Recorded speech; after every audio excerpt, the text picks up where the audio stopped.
Hey everybody, this is Heidi, and you're listening to the Successful Fashion Designer Podcast. We all know that the fashion industry is brutally competitive and it takes loads of hard work to get ahead. The problem is that everyone's secretive and tight-lipped about their ways. After working as a designer and educator for over a decade, I wanted to help break down those barriers and bring you valuable knowledge from industry experts, and this show is exactly where you'll find that. Whether you're trying to break into the fashion world, make yourself more marketable, launch your own label, or become a successful freelancer, we'll help you get ahead in the cutthroat fashion industry. This is episode 35 of the Successful Fashion Designer Podcast, and today I'm chatting with Hillary Glenn, a successful full-time remote contract fashion designer who's done work for brands like Title IX, Smartwool, Spider, and Pearl Izumi. Hillary shares tons of strategies she used to kickstart her freelance career almost 5 years ago, and she also shares how she built it up to being so busy that she no longer has to actively search for work at all. All new projects and clients come to her. In the interview, we cover how she updated her LinkedIn profile so she came to the top of search results when brands were looking for contract or freelance designers, how she focused on putting a portfolio together that showed brands exactly what they wanted to see, which was the behind-the-scenes design process, including her sketchbook and rough sketches. And last, why you can't always set a flat rate, but rather must focus on understanding exactly what your client needs before figuring out how to bid a project or what the price should be. Base your prices off of a detailed brief that the client gives you. Because it's hard to give a price on a sweater. You know, I don't know if that sweater is just very plain, or they want stitch detail, or do they want artwork in it. So it all is very helpful to look at the brief first and then give a proposal based on what they want. Before we get started, if you haven't checked it out yet, make sure to take a look at the Ultimate Guide to Being a Freelance Fashion Designer that I released recently. It's over 20,000 words long and takes you step by step through the process of how to find and reach out to clients to get work, how to figure out and negotiate your rate, and how to present yourself and your portfolio professionally. I'm really excited to share that many designers in the audience have already reached out to me to share success stories, things like getting new clients and negotiating a higher wage, using the strategies that I put together in this ultimate guide. So whether you're new to freelancing and want to get a head start, or you've been doing it for a while and know there's always room to improve, check the ultimate guide to being a freelance fashion designer out right now at sfdnetwork.com/freelance. As always, if you don't want to miss out on upcoming episodes, make sure to hit subscribe on iTunes or wherever you're listening. And if you enjoy the show, I'd be thrilled if you take 30 seconds to leave a review or rating on iTunes. It really helps out, and I really appreciate it. You can do that at sfdnetwork.com/review. Now, on to the interview with Hillary. To access the show notes for today's episode, visit sfdnetwork.com/35. Welcome, Hillary, to the Successful Fashion Designer Podcast. I would love to have you start out by introducing yourself to everybody and telling us a little bit about what you do in the fashion industry. Okay. Hi, everyone. I'm Hillary Glenn. I am an apparel designer in Boulder, Colorado, and I work as a contractor for mostly lifestyle apparel and performance companies. Awesome. Yeah. Awesome. Well, Hillary, you and I crossed paths at an event a little while ago here in Denver, Colorado, and it was so great to meet you and get to chat with you in person. And you told me you've been doing contract and freelance work for about 5 years. Is that right? Yes, that is correct. Okay. And if I'm not mistaken, or if I remember correctly, you said that you've had really good luck with sort of finding projects and meeting new clients on LinkedIn. Yes, I have, surprisingly so. Okay, so I would love to kind of unpack that a little bit and figure out, kind of what you've done and how you've used that platform to get new work, to connect with new clients. I mean, have you done anything strategic, like just tell us about the process and like how you've used that platform to get more work. I think that as a contract designer, especially when I was first starting out, I was doing, a lot of networking, trying to find clients, and updating my LinkedIn page was kind of a priority, just to it's an easy way to look up someone, kind of like going through their resume. But just updating that and putting every client that I've worked with on there. And I noticed that as time progressed, people did a lot of searching on LinkedIn for contract apparel help. And so, I would get random calls and say that they had found me via LinkedIn.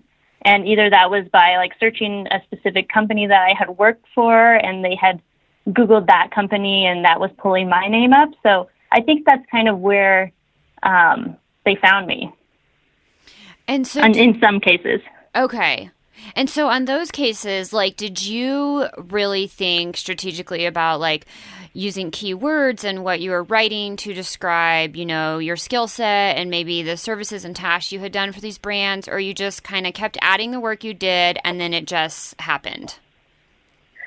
I tried to be descriptive, not get too wordy, but just kind of listed out the things that I had done for each client. And honestly, I do think that people are like, oh, we're doing they're a lifestyle company, so they'll search Title IX, and I've worked for Title IX, so then, my name pops up as a contract designer for them. So I think if you can link your, add the companies that you have listed or that you've worked for onto your LinkedIn, a lot of people search through those companies.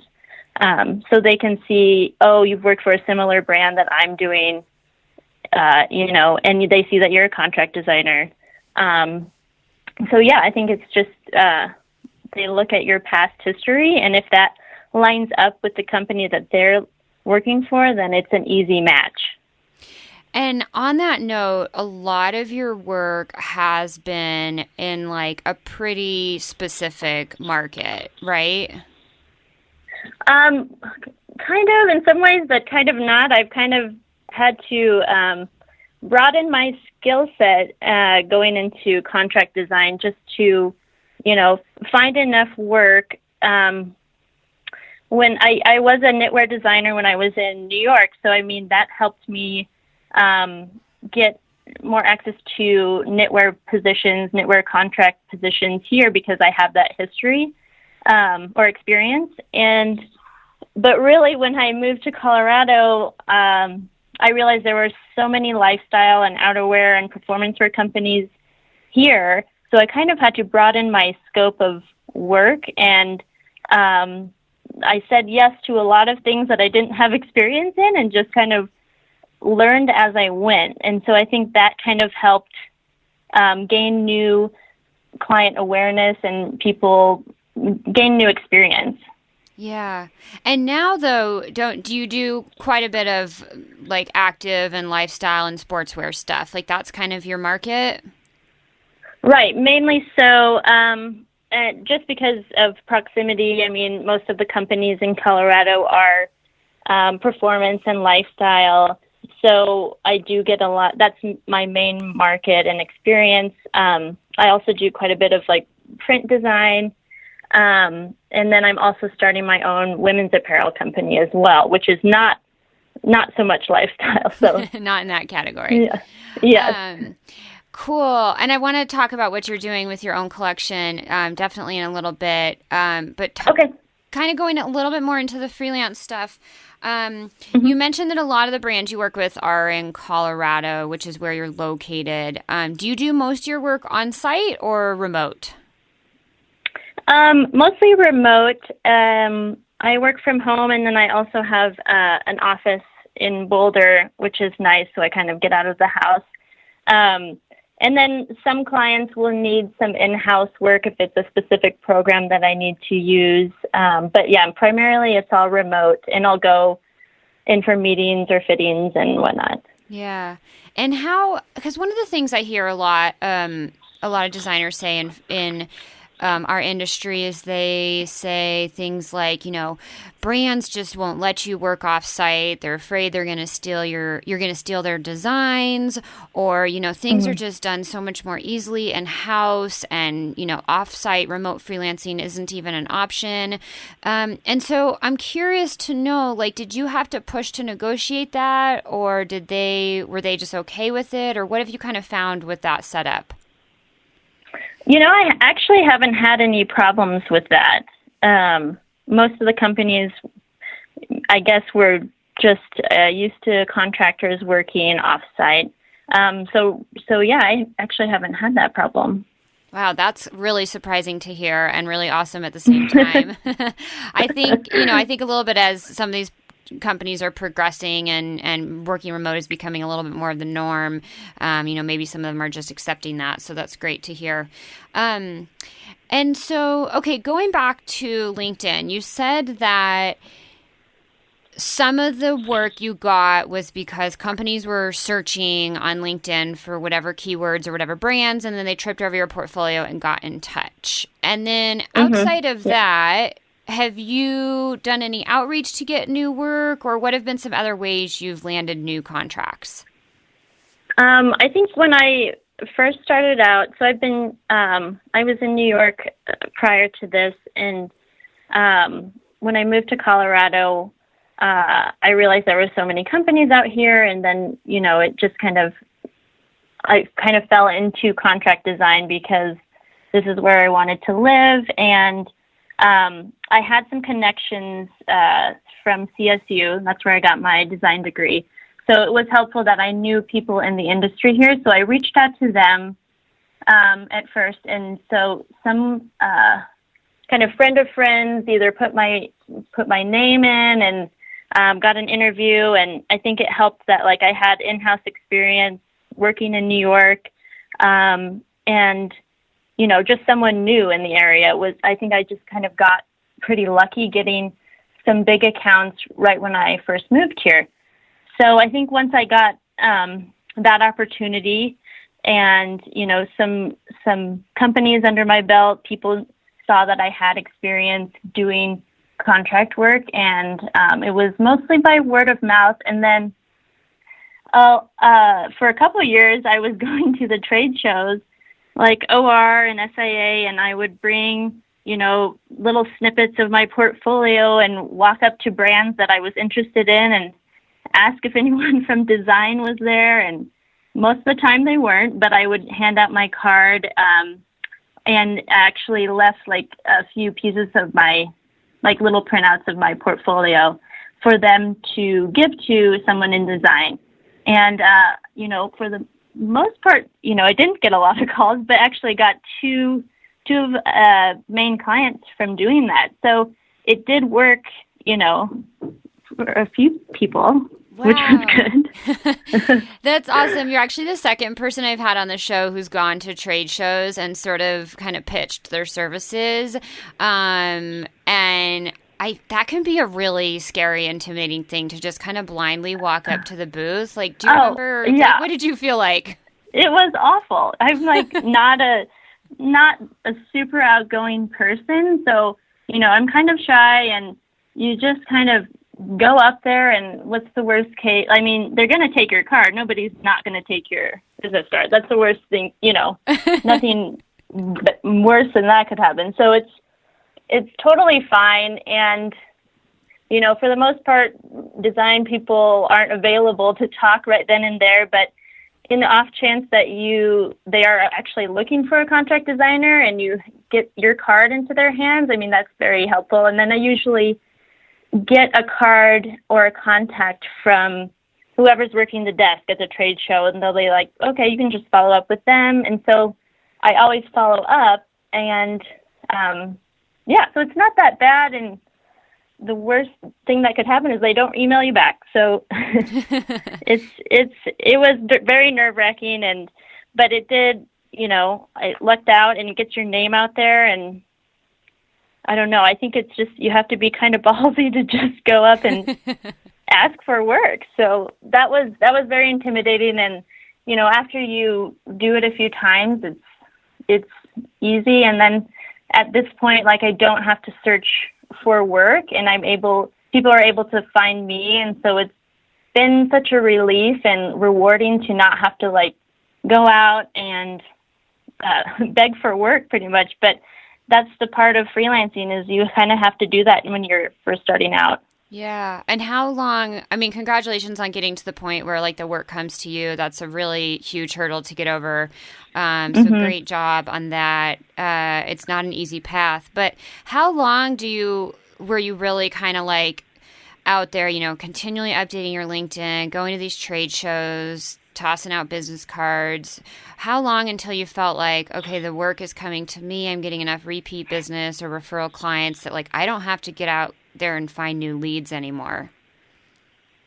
I think it, actually hasn't been, it's been kind of recent. So probably after, it was the first 3 years I was, continually looking for work. And it's, being a contractor is very nerve-wracking because you don't have a steady income coming in. So I always say yes to projects, even though I don't have time sometimes. So I'm always overloading my work, and obviously it ebbs and flows, and there's more work some months and less work other months. But I kind of was always looking ahead, like knowing that this project is going to end next week. I need to have something else lined up. And the last 2 and 3 years, I haven't had to really reach out that much, and I have had enough recurring clients to kind of fill that space where I know that the work is coming. And luckily this year, even I've had a couple of new clients that found me at a trade show or LinkedIn, and so I've been kind of lucky the last 2 years where I haven't had to search out. So I guess it was probably like 3 years until I got to that point. Okay. Yeah. No, that sounds about right. I mean, it does take a while to build up that base. So you say you've been really lucky, and I think, at the end of the day, anything in life comes down to some luck.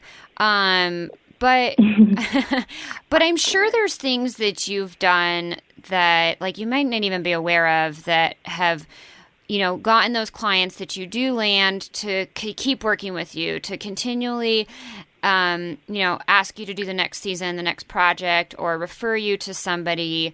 Is there anything that you can think of off the top of your head that you've done to like really make the experience of working with you just so exceptional that the client is going to continue no matter what? I mean, pending, obvious various situations like going out of business or something, but to keep up getting more work and getting them to come back each season to work with you. I think that some clients really appreciate the extra work that I do, and I don't know, every contract designer is different. Like if they give me a brief for one specific style, I come up with several options, and I think that they like that, and in the end it works out for me because they end up adding more styles if they like several options that I present. So I do a lot of extra work up front where I'm like, okay, they're asking for this long sleeve sweater that's a zip up, but I'm going to design, several options for them to choose from, and they're all very different. So maybe they'll like two of them and they end up taking on another style. So I think that's been helpful to me, and I guess I've received compliments about like, thank you for bringing so many great ideas. This is more than we asked for, but we really like it. And I know it's extra work, obviously, on my part, but it often pays off in the end, especially when they end up adding, more styles. Yeah, and I mean that's it's a common theme that I talk about, and that a lot of people on the show have talked about, whether it's in a freelance career or a career, as an employee. But it's like going that extra mile to blow your boss out of the water, to blow your client out of the water, to just like really do an awesome job. So I'm really glad to hear that like that's something specific you've done and it's worked for you, because it does go a long way. A lot of people will do exactly what they've asked, but doing a little bit extra, like you said, it's more work, but in the end, it turns out to your benefit. So I'm curious on that note, and you don't have to share any numbers or anything, but I'm curious to know, like, what is your pricing structure? Do you do by project or do you do by piece, or like what have you found works best? Especially if they maybe come to you and they say, we would like you to design one style, or this full zip sweater, like you said, and you may present 5 options, and then they adopt 2 of those. How have you kind of navigated the pricing and your rates? Because that's a really tough space for a lot of people. Right. And it's so hard to know pricing. And I still question myself all the time. Am I on with pricing? Am I, off? But I think after working as a contractor and, clearly I have more experience under my belt now, and I can charge more than I did when I first started. I do per style. It's helpful to base your prices off of a detailed brief that the client gives you, because it's hard to give a price on a sweater. I don't know if that sweater is just very plain, or they want stitch detail, or do they want artwork in it. So it all is very helpful to look at the brief first and then give a proposal based on what they want. And so I have a basic price for outerwear is going to be more expensive because there's a lot more going on, rather than just like a tank top. So I kind of have a range in mind, and then after working with different clients, you kind of know what they expect the pricing will be like. So I do a set price per style, and from that price, they get a couple different illustrated style options from me, and then the full tech pack. And whether it is like the entire tech pack or just a sketch with call outs, that varies per customer as well. So the price kind of depends on what they need from me, and then I give them a proposal. Okay, gotcha. So you have them put together a clear outline of exactly what the project is going to look like, the brief, and then you base your proposal off of that, but it is kind of per item, per style, per se. Right, because if they need a print or artwork original like that I'll do myself, that's going to be, an extra work, extra hours into the style. So I'll just kind of include that in there. But a lot of clients that I have worked for, bigger companies, they'll be like, this is what we normally charge for a jacket. And then I'll usually say, yes, that works. Okay. So it kind of varies, and it's intimidating, I think, knowing, like, for a first-time company, like, what do you charge? And then you don't want to come back with, oh, she's too expensive, I'm not going to use her, or you don't want to lowball yourself either. So it is hard to figure out, and I think that is one of the challenges of contractors, is there's, like, no real standard, or there's nothing you could look up online that is like, this is what you should normally charge for this. Yeah. So that's kind of something I just had to learn going through it. Did you make some mistakes and like totally underbid stuff in the past? Yes, I definitely have underbid stuff. And it's totally my fault. Like, it was something that I could have, easily handled, but I just, wasn't on top of it. And you just got to watch out for yourself. And I think that,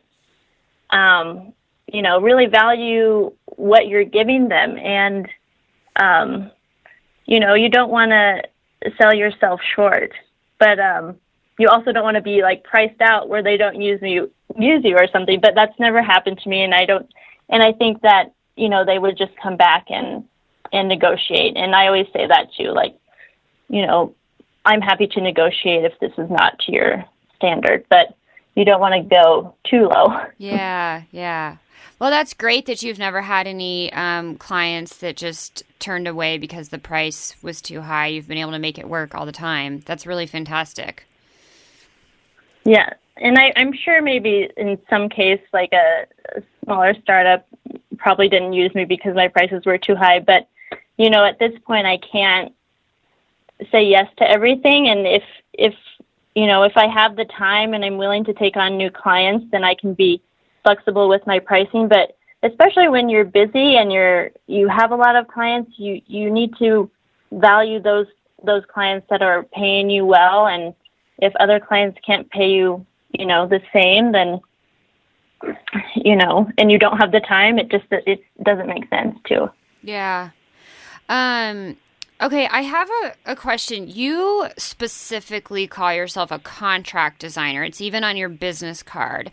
And most designers that I've met in our industry say freelance. And so is there a specific reason or sort of have you thought about that, or why is that?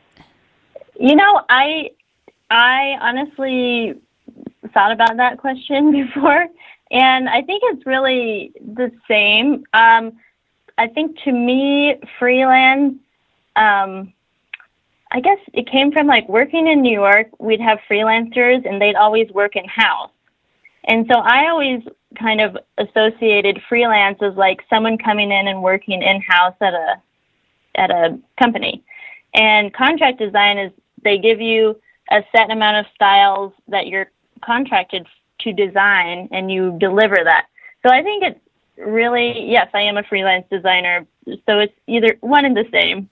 It is and it isn't, though, because, I mean, technically speaking, by the books, a freelance designer would essentially do the same thing as a contract designer. You should be working off-site. You should be working on projects on your own time. You deliver whatever, the set of deliverables you've agreed to. But it is true that in our industry, quote-unquote, freelance work in some locations and some fashion hubs, there's this expectation that a freelance job is really more like a temp job.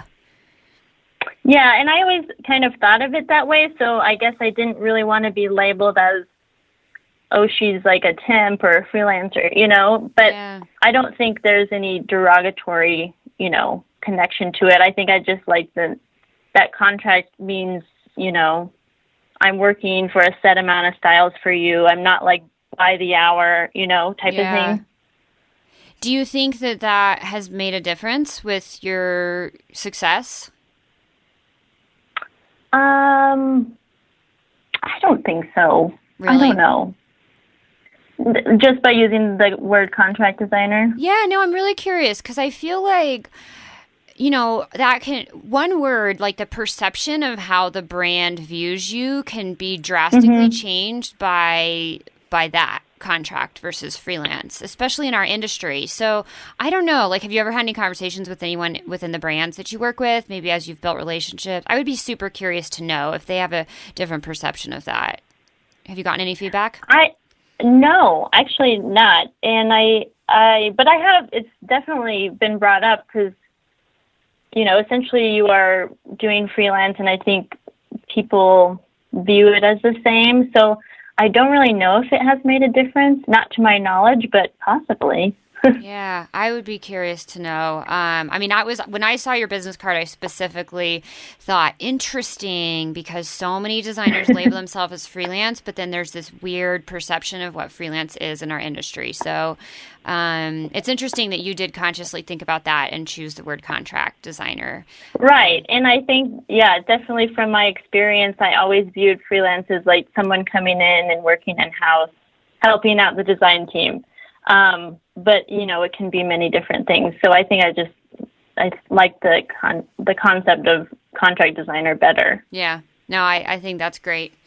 Okay. And then I want to talk a little bit about your portfolio and sort of like what you did or didn't update on LinkedIn. And you've got a great portfolio on your website. But this is a space where it can become very overwhelming and people feel a lot of pressure in terms of, oh, I feel like I have to constantly update my portfolio and I need to have a website. It needs to be on Coreflot and it needs to be on LinkedIn. It needs to live in it needs to be on Style Careers or Style Portfolios, whatever. There's all these different platforms and I think it can become really overwhelming. So, earlier in the conversation, you commented that you were updating your LinkedIn periodically when you first got started and that got you some search results. Did you just kind of focus on that or, what have you kind of done in terms of your portfolio? And I'll link to your site and everything in the show notes because you do have some great stuff the way you've put it all together.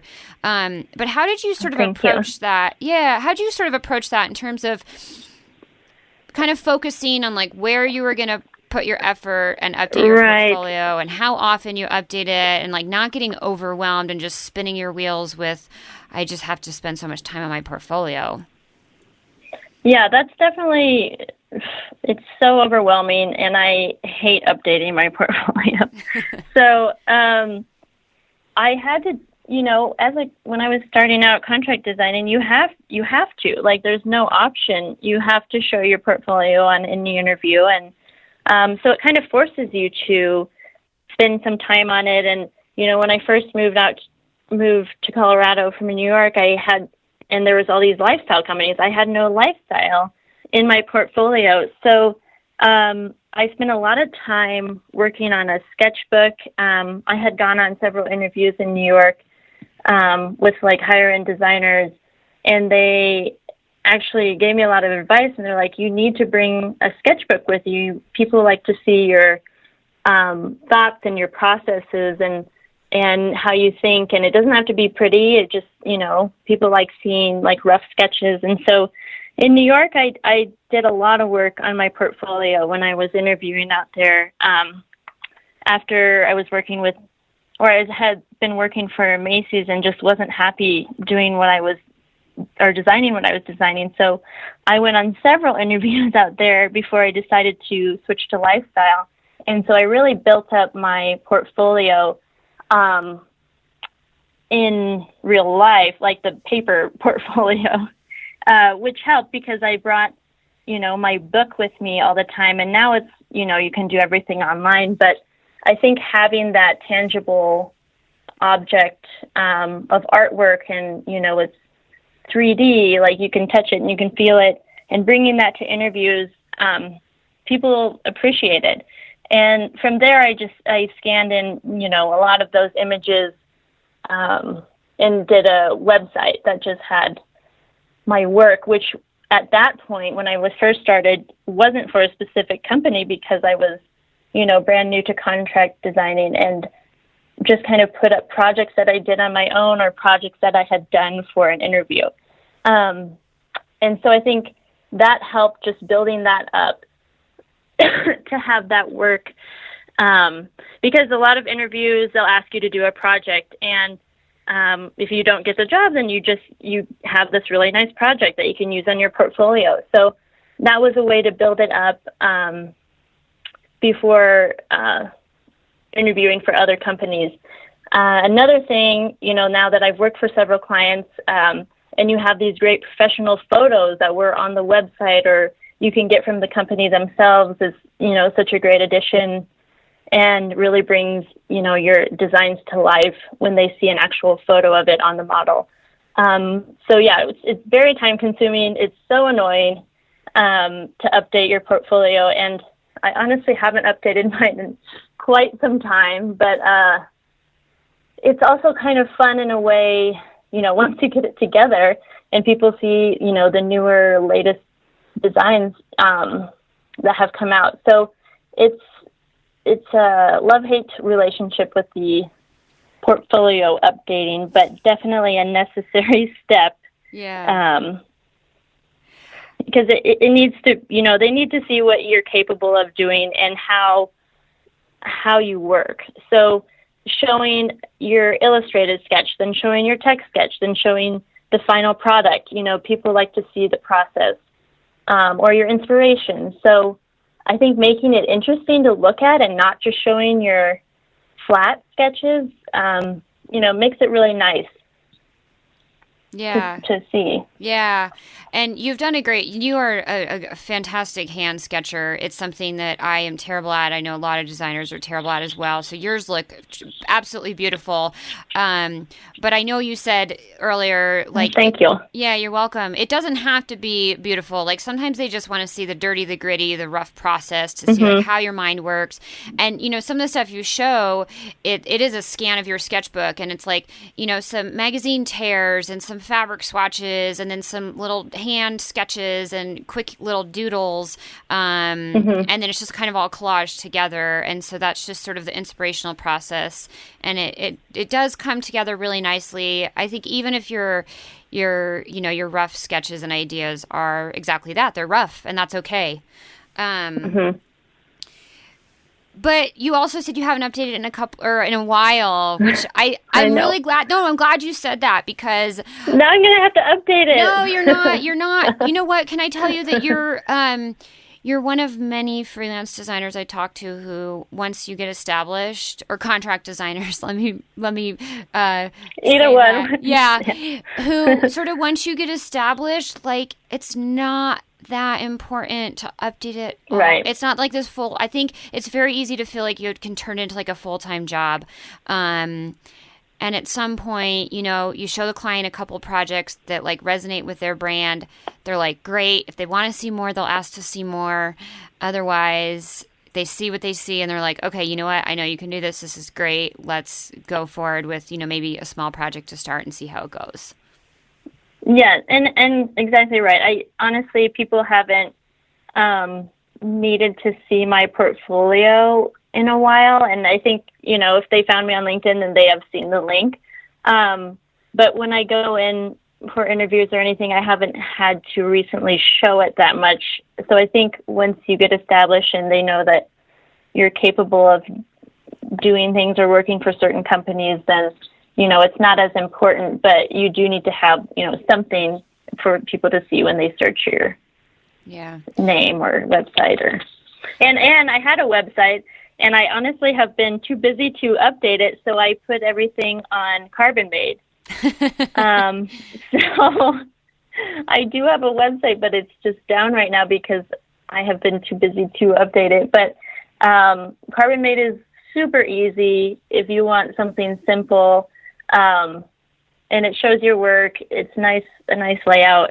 But yeah, that's kind of what I've had to resort to, because I just felt too overwhelmed to do my website. Yeah. To update my website. Yeah, that happens a lot. It's very easy to just feel like it's this big undertaking. And technology can feel a little overwhelming sometimes. Yeah, and mainly the times that I would update it was before an interview, or, people have asked me, can you prepare something for my client to see?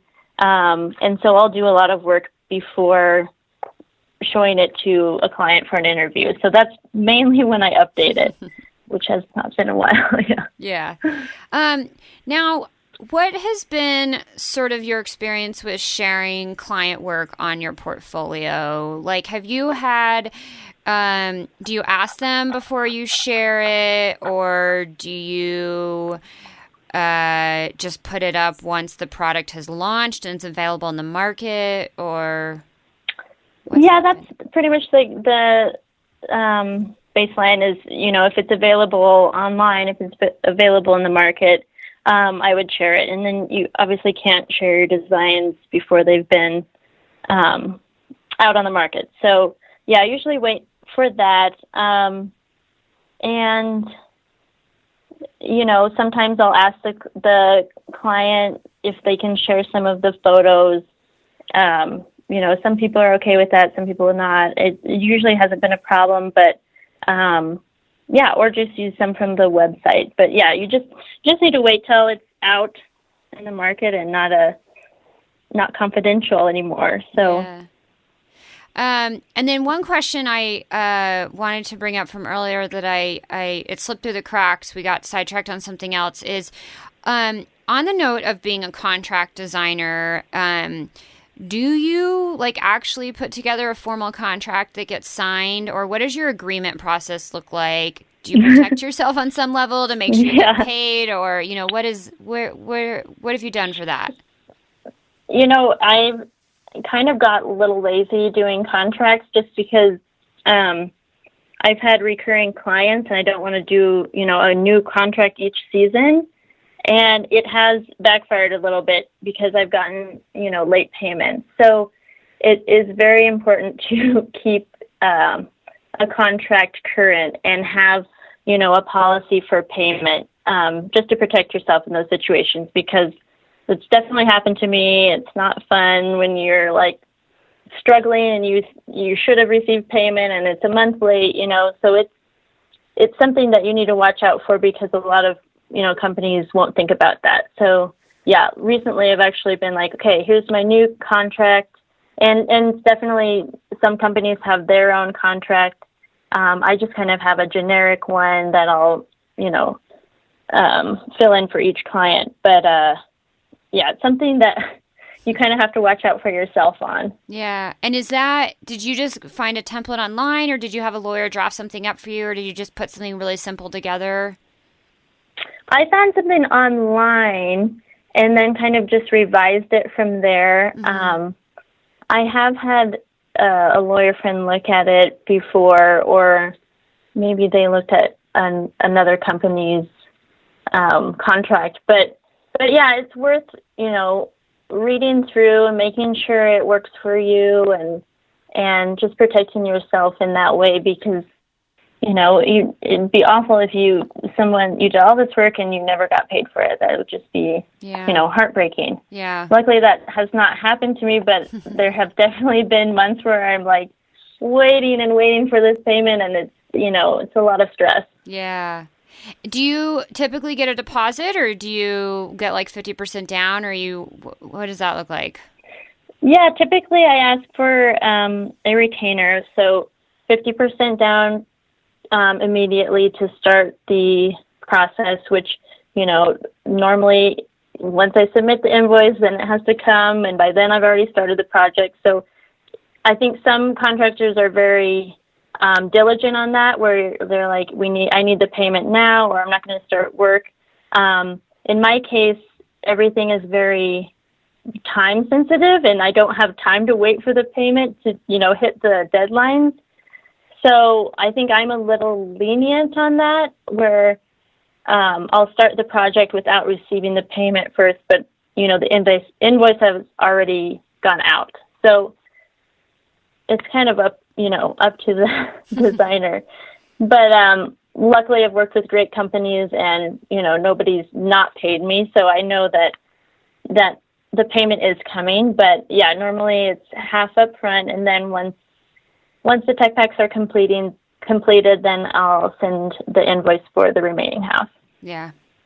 And I've done the same thing too, especially with brands that I'm like, I've worked with you before. I know this is very time sensitive. I send the invoice to get the half down, but you do sometimes just need to start working, and you have to proceed cautiously, but it works out most of the time, especially when you're working with a brand you've worked with before.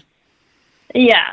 So normally it's just, I've worked with great companies and they've been able to come through, but yeah, there's definitely been some spotty timing on the payments.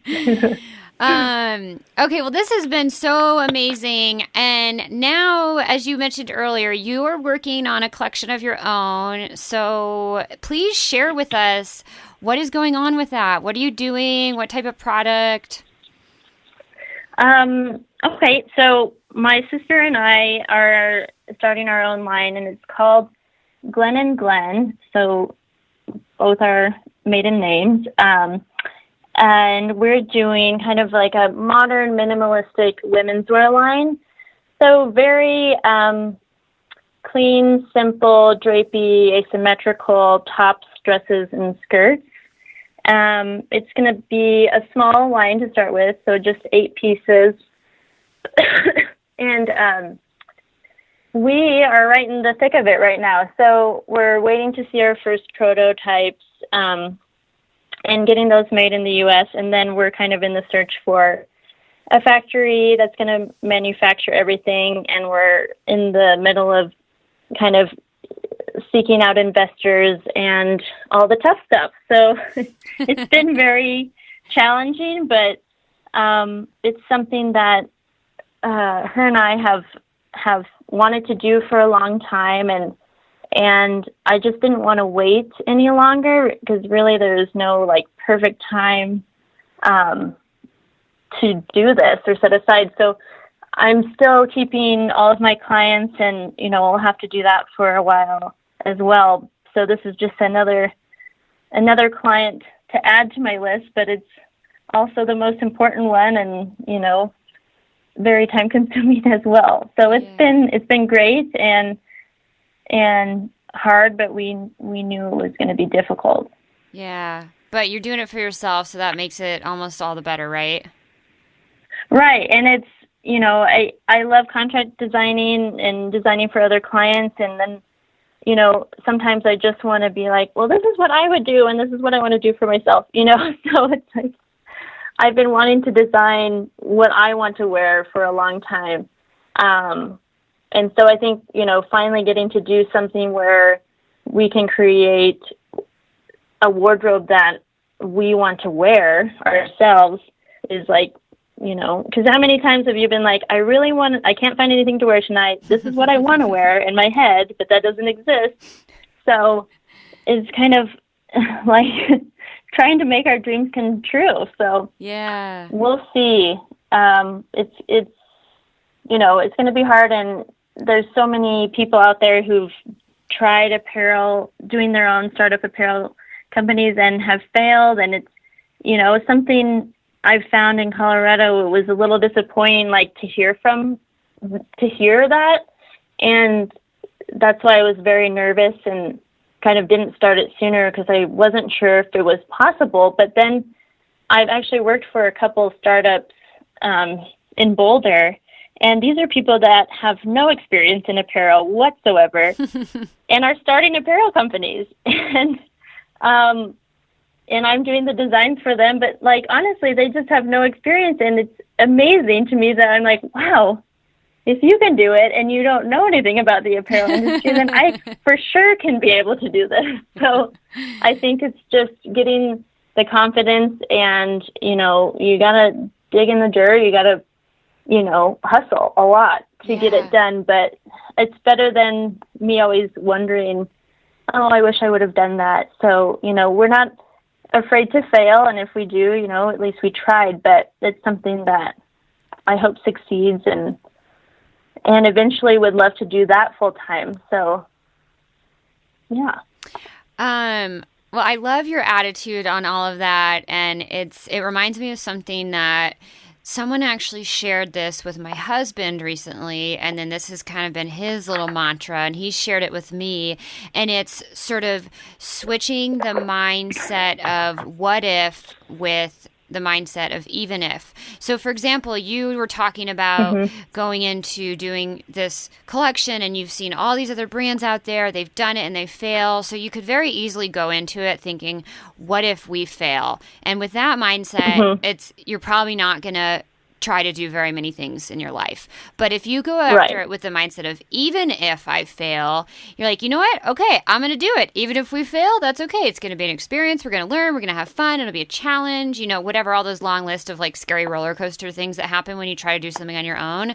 But that even if mindset, I love that. And just wanted to kind of point that out, that it seems like your mindset is very much in that even if space, which is great. Right. Yeah, it's fair. I mean, I wake up in the middle of the night sweating a lot, like worried about everything. But yeah, it's like we're going for it. There's no stopping us. We're gonna see it through, and we know that it's challenging. But I think you have to ask questions. You have to ask people for advice. You have to go out of your way and network, and it's like do or die. It's pretty much, you just got to survive and learn and do a lot of research and spend a lot of time, talking to people and learning, oh, this didn't work for them, you should try this. So, luckily people have been very helpful in the industry in Colorado, and are definitely willing to share their information and network, which has been really great. That's fantastic to hear. Yeah, that's not always the case. Right. So yeah, it's so tricky, pretty different from New York, and I think it's just utilizing all of the people that that are in the industry, and picking their brains, and you're going to have hiccups along the way. We know that it's not going to go perfectly, but if we are more prepared up front and kind of do, all our research and a very thought out business plan, and the financial planning is just like a whole nother ballpark. Like that's just another load of work that neither one of us are particularly good at, but, we're having help, and so that's good. That is all, yeah, it's scary, crazy stuff. But then the cool thing is you get to learn so much about different parts of the process, and it's a great educational journey. For sure. Yeah, that's really cool. Awesome, Hillary. This has been really great. Can you tell everybody where they can find you online? Yes.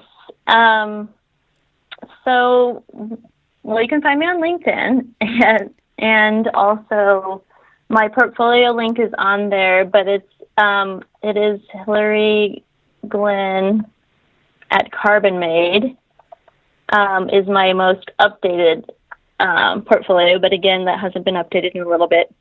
So a lot of times I tell people if they want to see specific work, I can email them more recent things as well. And then HillaryGlennDesign@gmail.com is a good contact as well. Awesome. And I will put your LinkedIn, the Carbon Made site, and your email in the show notes for everybody. And Awesome. Do you have anything, no pressure, do you have anything up for your collection, your Glenn & Glenn collection?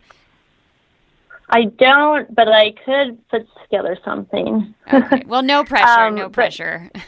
But we haven't really expanded our Instagram yet, but, we're going to try and show the process, behind the scenes and everything on that. And that is Glenn & Glenn, so GLENN and Glenn. And so definitely when that's up and running, be sure to tune into that. Also, we're launching Spring 19, so okay, fantastic. stay tuned for that. Yeah, really, really cool. Definitely look forward to watching the journey on Instagram. That's a fun process to see sort of the behind the scenes. Awesome. Well, I'm going to end with the last question I ask everybody at the end of the interview, and I don't know if you had thought about this because I think you've listened to a couple episodes, but that is, what is one thing people never ask you about working in the fashion industry that you wish they did ask you? I do think that a lot of people know that I'm a designer, but honestly, I don't think they know who I design for, or know that my stuff is in magazines or it's online. Think they're like, oh my gosh, that's your style, and I'm like, yeah, that I design, right? So I think that a lot of people aren't aware that your stuff is out there, or as a contract designer, obviously it's not under your name. So I think people don't know where to find my designs, or aren't aware that, oh, you design for them? I didn't know that, So I think it's just people are kind of amazed that, oh, your style was on the cover of that Title IX magazine, or, people don't realize because it's under a different company. So I think it's funny, but at the same time, nobody would know because it's not like this is Hillary Glenn's design, Yeah. So I think it's maybe some people just don't know where to get they aren't aware that my stuff is in stores right now, or I don't know. That's a hard question. That's a good one. No, I think that's a cool answer though, because I think it's part of, I don't know about you, but part of the cool thing about working in this industry for me is going to the store and seeing your product on the shelf or seeing it, like you said, in the catalog or something. And that can be a really like super rewarding moment. Like you get still like maybe goosebumps or something when you're like, oh my God, I did that. And now I get to see it in the store. And so it sounds to me that like nobody ever really talks to you about that, like, or realizes, maybe even makes the connection that you're a designer. Yeah, I think it's just a mixed connection, but then everyone's like, oh, that's so cool. But, as a contract designer, you're seeing your stuff, numerous places all the time. And it's not like you're everywhere being like, oh, that's mine. Oh, that's mine. It's not something that like a lot of people do, even though you should be proud of your work. But yeah, I think it's fun and it's always like you're behind the scenes of other people's companies. And so that's something exciting that I look forward to doing with my own company, that your name is actually tied to it. And, but it's also even more nerve-wracking, because you're thinking about it even more and hoping that people like it. And, so it's always, you just have to balance any critical, opinions too. And not everyone's going to love your style, but at least you tried and, I'm sort of getting off topic there. So. No, that's okay. How about this? You'll do it even if not everybody loves your style, because part of being a fashion designer is having an opinion. Right. Yeah, I love it. Awesome, Hillary. This was so much fun to chat with you. Thank you so much for sharing everything about your journey and what you're working on with the listeners today. I appreciate it. Oh, thank you for asking me. It was such an honor. Thank you. Thank you so much for listening to this episode of the Successful Fashion Designer Podcast. I appreciate each and every one of you. Make sure to hit subscribe on iTunes or wherever you're listening so you don't miss out on upcoming shows. And if you enjoyed this episode, I'd be super appreciative if you took 30 seconds to leave a review or rating on iTunes. You can do that at sfdnetwork.com/review. And before you hit stop, I'll remind you to check out the 20,000 word ultimate guide to being a freelance fashion designer that I recently released. It goes through the step-by-step process of how to find and reach out to clients to get work, how to figure out and negotiate your rate, and how to present yourself and your portfolio professionally.